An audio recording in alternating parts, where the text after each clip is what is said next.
been a cop in upstate New York for over a decade now, and I've seen plenty that would make most people quit after a month. But this case made me question not just the job, but reality itself. It was late October, just starting to get cold. We got a call about a flickering attic light at 241 Meadow Lane. The house had been abandoned for over a year, supposedly. Neighbors said they hadn't seen anyone go in or out. Yet the utility bills were paid, always in cash, always on time. Lawn was mowed, no signs of squatters. Something didn't sit right with me from the beginning. I pulled up alone around 10:40 p.m. The neighborhood was dead silent. Just the hum of my cruiser and the rustling of dry leaves. The house was this two-story colonial-style thing, paint peeling, windows clouded with grime. But sure enough, there was that attic light, flickering like it was on a timer.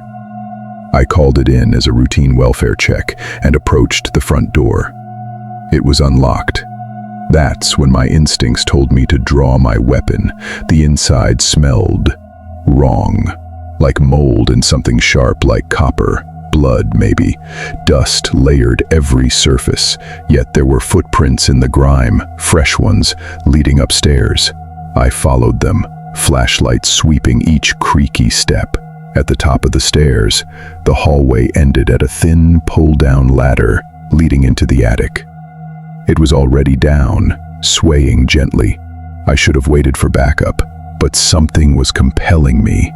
Like I had to see, had to know. I climbed up, and the moment my head cleared the floor, I knew I wasn't alone. There were drawings all over the slanted walls, childlike, crude sketches of people with black X's for eyes, hundreds of them, some peeling from age, others fresh. Beneath them was a small mattress, covered in filth and surrounded by empty bottles, food wrappers, and piles of notebooks. Then I heard it, breathing. It was deep, raspy, and close. I spun around with my light and weapon, but there was no one. Just shadows stretching in unnatural directions. The breathing grew louder. I tried to call for backup, but my radio hissed, pure static. And then something moved. Not a person, something. It crawled behind the boxes, quick and low, like a spider on too many limbs. I shined the light and one of the drawings changed right before my eyes. One of the stick figures, its eyes went from X's to black circles, and its mouth twisted into a smile. I nearly fell through the hatch trying to get down. When backup finally arrived, the attic was empty. Mattress gone, papers gone, my body cam footage was corrupted, static from the second I entered. I transferred out of that district 2 months later. But sometimes, late at night, my phone vibrates with static voicemail.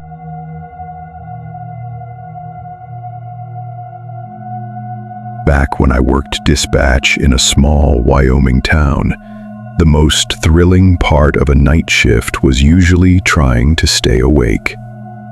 Most nights were dull. Sometimes I'd get prank calls or calls from old folks whose TVs were too loud. But then came that night in 2015. I remember it exactly. February 18th. Snowstorm rolling in. Phones had been quiet for hours.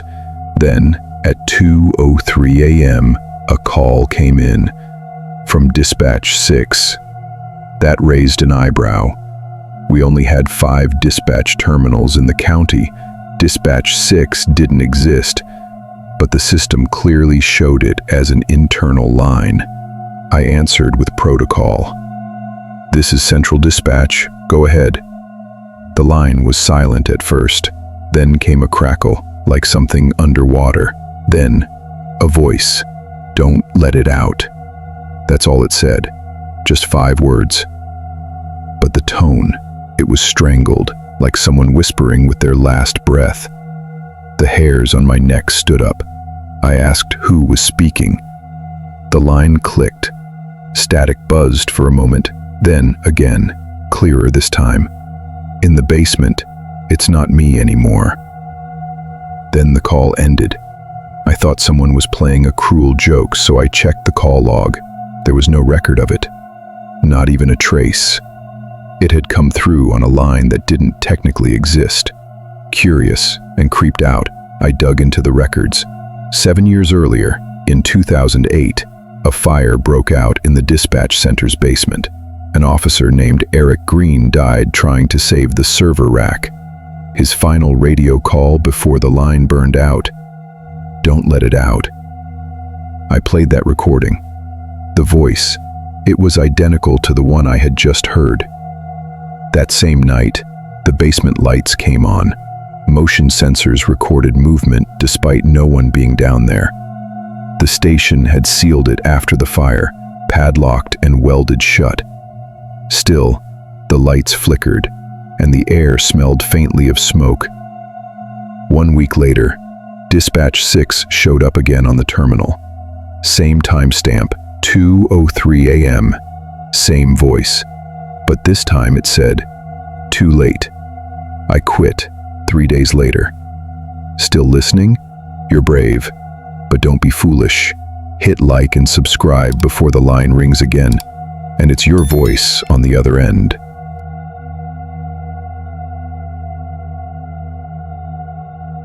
Back in '98, I worked a 2-man patrol shift on the edge of Pine County. Miles of forest, barely any radio signal, and enough silence to make your thoughts scream. My partner, Rick, and I were doing the usual midnight loop when we spotted something odd. A police cruiser pulled off near mile marker 14. Its lights were off, but the engine was still warm. That was strange in itself because we hadn't seen another unit leave the station that night, and this area wasn't in any of the patrol logs. We stopped, approached cautiously. Inside was a deputy. He was slumped against the steering wheel, motionless. At first glance, he looked asleep or maybe unconscious, but as I got closer, I noticed something wrong. His skin was pale and too smooth, like wax. I tapped on the window. No response. When I opened the door, his head rolled back, and his eyes, I'll never forget them. Pitch black. No pupils, no whites, just voids. Before I could react, his chest expanded like someone had taken a massive breath inside him. He looked directly at me and whispered, "You brought it with you." His voice wasn't right. It was hollow, like two people speaking at once. Rick drew his weapon immediately, but I couldn't move. My limbs locked. Then came the screaming, high-pitched, inhuman shrieking from deep in the woods. I turned, expecting to see a bobcat or something, but it was everywhere. The trees themselves seemed to vibrate with sound. Then the cruiser lights shorted out. Static filled our radios. The thing in the car, because it wasn't a man anymore, started twitching violently, jerky movements, unnatural. We ran. Back at the station, we checked logs. No cruisers unaccounted for. No missing deputies. That cruiser we saw, it had been decommissioned 3 years earlier after a fatal wreck. Its last driver, found with black eyes and a note in his lap reading, "Don't let it leave. I don't work nights anymore, and I never drive past mile marker 14 alone." The next story doesn't just haunt your thoughts. It twists them,